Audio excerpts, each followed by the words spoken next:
Salut, c'est Christophe. Oh, faut que faut que je perde cette habitude de m'avancer à chaque fois au début de la vidéo. C'est fréquemment que je le fais ça. Bon, une vidéo là, t'as vu le titre, la miniature et tout, c'est pourquoi je te dis non en fait. Pourquoi je dis non. Très fréquemment, je dis non. De plus en plus, depuis fin 2016 en fait. Avant, j'étais un mec oui, maintenant je suis plutôt un mec non. Non mais je t'explique pourquoi. Le délire, c'est toujours par rapport, dans un souci de retour à la santé. C'est par rapport au fait que j'étudie mon cas depuis plusieurs années et je me rends compte, je parle fréquemment de personnalité sclérose en plaques. On voit aussi bien Olivier Soulet, il en parle. J'en avais parlé, j'avais fait une vidéo, tu sais, tiens, je te mets le lien, j'avais fait une vidéo sur le fait de rester soi-même, d'accord? Et là, c'est un petit peu dans la même idée qu'il y a un moment, maintenant, j'ai dit non. En fait, j'ai dit stop. Je vais rentrer plus en détail dans l'importance de dire non dans les personnalités sclérose en plaques, et pas que, je pense que ça s'attribue aussi à tout ce qui est maladie auto-immune. Tu vois, j'ai vu des Parkinson, des fibromyalgies, plusieurs, mais on sent que c'est vraiment quelque chose de très important. On sent que, comment dire, il y a une forme, pas d'oubli de soi, mais si un petit peu quand même, on a tendance à faire plaisir aux autres. Tu vois ce que je veux dire? On a tendance à s'oublier soi et à dire oui pour faire plaisir à l'autre. Je ne suis pas en train de mettre une notion d'infériorité ou de supériorité par rapport à quelqu'un d'altruiste ou d'égoïste. Tu vois ce que je veux dire? Je suis juste en train de régler le curseur et moi je m'étais rendu compte qu'il n'y avait pas assez d'égoïsme, de sage égoïsme sur lequel tu prends vraiment ta décision. Et par rapport à ce que je viens de dire juste avant, le côté, on serait capable des fois de faire quelque chose de très délétère pour nous, même de se faire injecter quelque chose, ou peu importe, quelque chose qui ne nous convient pas du tout, ça émane pas de nous. Mais pour faire plaisir à l'autre, on va dire oui. Tu vois ce que je veux dire? Si tu te retrouves là-dedans, je pense que cette vidéo-là est faite pour toi, tu vois. Le fait de dire non, c'est pas le fait d'être réfractaire à quoi que ce soit par pure connerie, quoi, ce que j'ai envie de dire. Le mec, il dit non. Mais par contre, derrière le fait de dire non, il y a un point très important. Par exemple, attends, je regarde mes notes un petit peu. Mais en fait, le côté, comment dire, si quelqu'un te propose quelque chose, dis-moi, dis-moi, ouais, dis-le en commentaire si tu veux, mais dis-moi,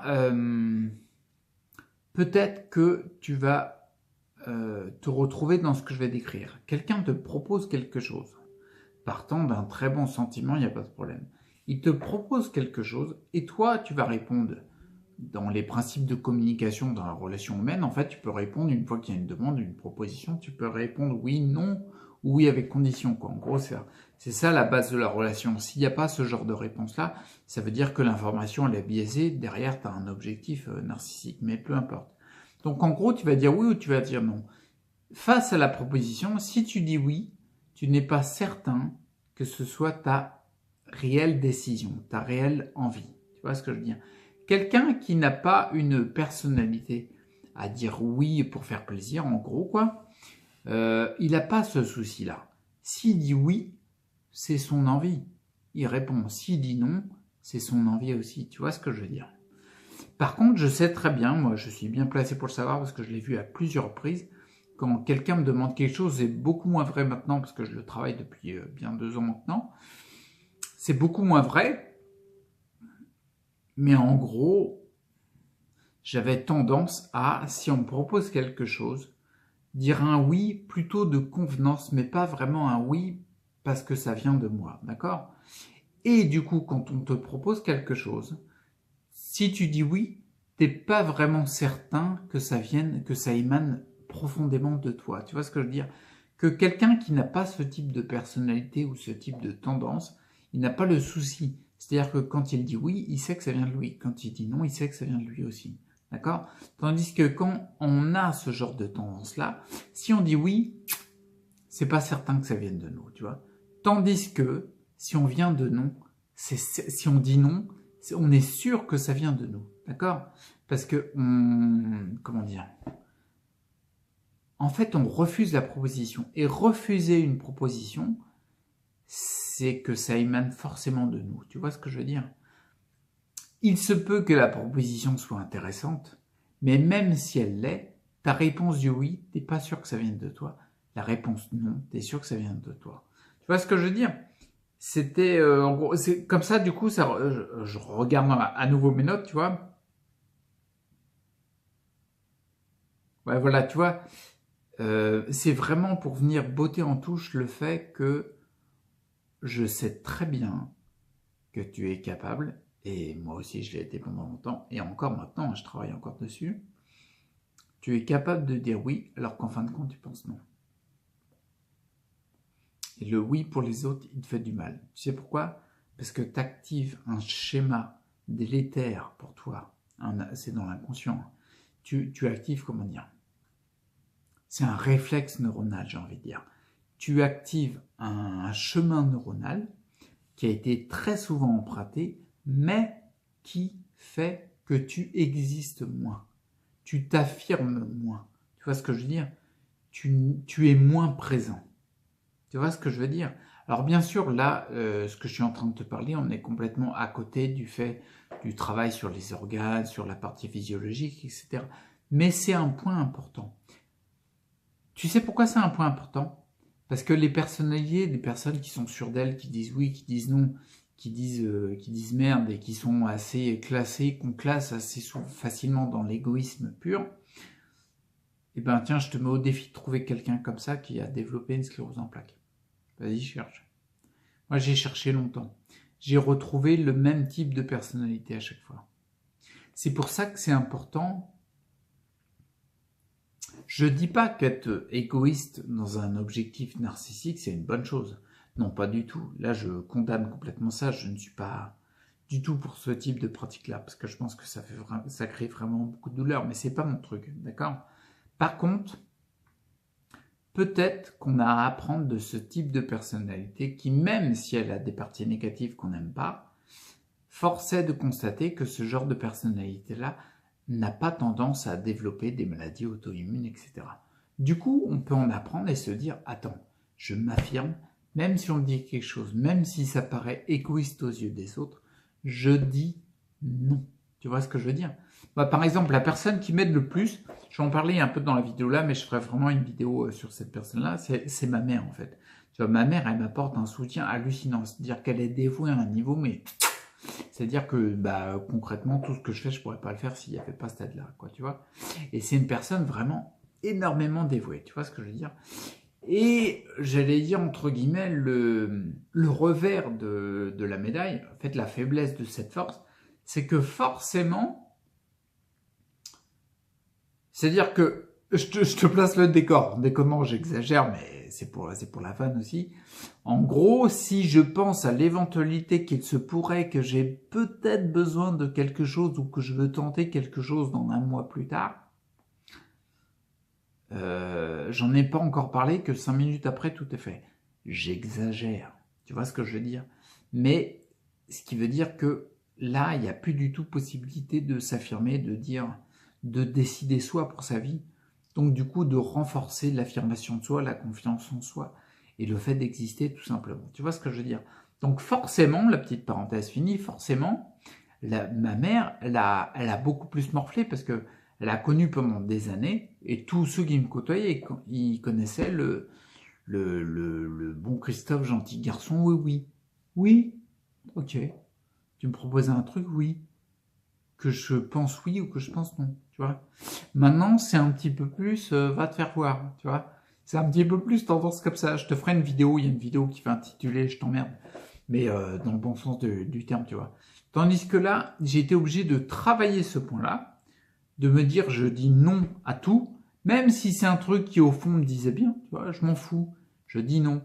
Pourquoi? Parce que je renforce l'affirmation de soi, je renforce la confiance en soi, je renforce le fait de décider de sa vie, je renforce le fait d'exister tout simplement. J'existe plus, tu vois ce que je veux dire? Et forcément, pour l'entourage, ça peut être difficile à vivre, parce que passer de quelqu'un qui dit oui facilement, et que tu crois que c'est sa façon de penser, mais qu'en fin de compte, il est en train de se caler sur quelque chose qui lui correspond pas du tout, et d'un seul coup le voir changer à dire non à tout va, ouais, ça va peut-être pas passer tout seul. Tu vois ce que je veux dire? Ça va coincer un peu. En tout cas, ça va créer un décalage parce qu'il va falloir le temps de s'adapter. Donc, merci à ma mère de s'adapter à ça parce qu'elle s'adapte formidablement bien et me permet de développer cette partie-là. Donc, pour toi, c'est ça que je voulais dire, tu vois? Donc, dans le doute, en fin de compte, ce que j'ai envie de dire, c'est que dans le doute, quand on me propose quelque chose, eh ben, j'ai envie de t'encourager à dire non. Parce que si tu dis oui, toi et moi savons très bien que c'est pas sûr que ça vienne vraiment de toi. Tu vois? Je le sais parce que c'est pareil pour moi. Par contre, si tu dis non, on est sûr que ça vient de toi, ça. Et après, dans un second temps, toi, tu réfléchis. Tu prends la décision de dire, tu le prends pour toi, tu dis, ah oui, ça peut être intéressant, tout ça. Tu réfléchis, mais seul. D'accord? Pas en présence de l'autre. Et un jour, peut-être que tu diras, ah oui, tiens, je ferais bien ça. Et puis, c'était le truc qu'avait proposé l'autre. Mais on s'en fout. L'important, c'est que tu t'es affirmé, tu existes un peu plus en disant non, et après, en prenant une décision perso, toi, quand tu es tout seul, tu décides de le faire. Tu vois le truc? Donc, dans le doute, j'ai envie de te dire, dis non, dis stop. Non, parce qu'il faut que ça s'arrête là. Il y a un moment, tu sais, il faut qu'on reprenne les commandes de notre vie, hein, parce que là, ça ne le fait pas du tout, quoi. Donc voilà, c'est tout. Je vais arrêter là. On va faire une vidéo courte. Et la conclusion, c'est ça. En fin de compte, c'est un peu dans l'idée de la première vidéo où je t'ai mis le lien, le fait de rester soi-même. C'est pas rester soi-même. Là, c'est peut-être retrouver son soi, tu vois. Peut-être découvrir qui on est, quoi. Parce que dans les personnalités comme ça, je pense que pendant longtemps, là, je parle pour moi, hein, tu vois, pendant des années, tu peux vivre en étant à côté de qui tu es, en fait. Tu vois, qui tu es. Peu importe que les autres soient contents ou pas, mais en fait, tu t'es peut-être développé c'est ce qu'on appelle un faux self, je ne vais pas rentrer dans les détails, mais tu t'es peut-être développé une identité, en tout cas vis-à-vis de ton entourage, qui ne te correspond pas du tout. Tu vois ce que je veux dire? Tu vois, là, par exemple, tiens, je vais prendre un exemple. Je me laisse pousser la beubare, tu vois. Bon, il va falloir que je la rase un peu, là. Enfin, que je la taille, en tout cas. Bon, peu importe, on s'en fout. Mais ça, c'est un élément. Je prends une décision, moi. Bon, cet exemple-là, je l'utiliserai plutôt dans la vidéo où je t'emmerde. Ouais, c'est une vidéo intéressante, tu vois. Mais ça me permet d'exister plus. Et ben, quand tu dis non à une proposition, t'existes plus. J'en suis intimement convaincu, tu vois. Je le vois en 2 ans, je suis totalement différent sur les propositions qu'on me propose qu'il y a 2 ans, qu'il y a 3, 4, 5 ans. J'existais pas du tout, tu vois. J'avais fait un filtre, comment dire, un paravent, tu vois, pour paraître quelqu'un, pour... Encore une fois, on retombe sur le côté, l'envie d'être aimé et tout, mais je suis pas le seul, hein, toi aussi. Hein. Au fond, c'est ça que tu cherches, quoi, tu vois. Donc, je t'encourage à dire non, et puis je m'arrête là, parce que sinon, je m'arrête jamais. Ok? Bon, allez, je te dis, prends soin de toi, reste acteur pour ta santé, c'est très important. Et puis, hésite pas à dire non, d'accord? Parce qu'il y a un moment, ça suffit, quoi. Pas avoir son identité, putain. Non, faut qu'on retrouve notre personnalité. T'existes autant que tout le monde et existe à fond, quoi. Dis non, ok? À plus. Ciao.